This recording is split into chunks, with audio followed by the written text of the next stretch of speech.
ব্যক্তিকে গোসল করিয়েছেন? যদি কখনো সুযোগ হয় তাহলে সেই মৃত ব্যক্তিকে গোসল করাবেন।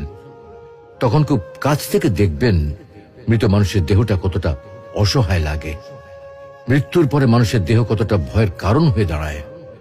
সুযোগ পেলে রাতে লাশটা পাহারা দেবেন, তখন বুঝতে পারবেন প্রিয় মানুষটার লাশ রাতের বেলায় আপনার কাছে কতটা অদ্ভুত লাগে, কতটা ভয়ের কারণ হয়ে ওঠে, কতটা আতঙ্কের কারণ হয়ে যায়।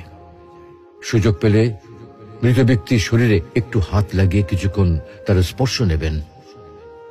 আপনি তখন উপলব্ধির সুযোগ পাবেন এই পৃথিবীতে বিশাল প্রভা প্রতিপত্তি মৃত্যুর পরে কতটা নির্যাতনের রূপ নেয়।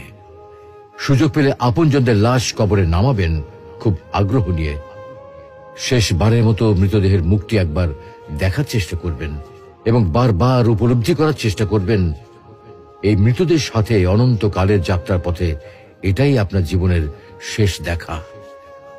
সুযোগ পেলে মাঝে মধ্যে কবরস্থানে গিয়ে নীরবে কিছুক্ষণ দাঁড়াবেন। এরপর মনে মনে চিন্তা করবেন জীবনের লাভ ক্ষতির হিসাব। এই মৃত মানুষগুলো এই পৃথিবীতে কি করে গেছেন, কাদের রেখে গেছেন। যাদের রেখে গেছেন তারা কি কখনো এই মৃত মানুষগুলোকে স্মরণ করার জন্য কবরস্থানের আশেপাশে একটি বারের জন্য কি দেখতে আসে? আমাদের জীবনটা বড় অদ্ভুত, বৈচিত্র্যময়।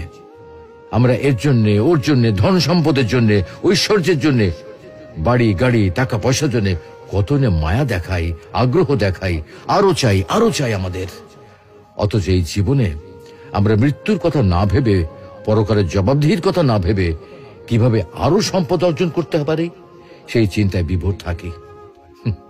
হায় রে জীবন, এখনো সময় আছে, ফিরে আসুন মহান রবের দিকে।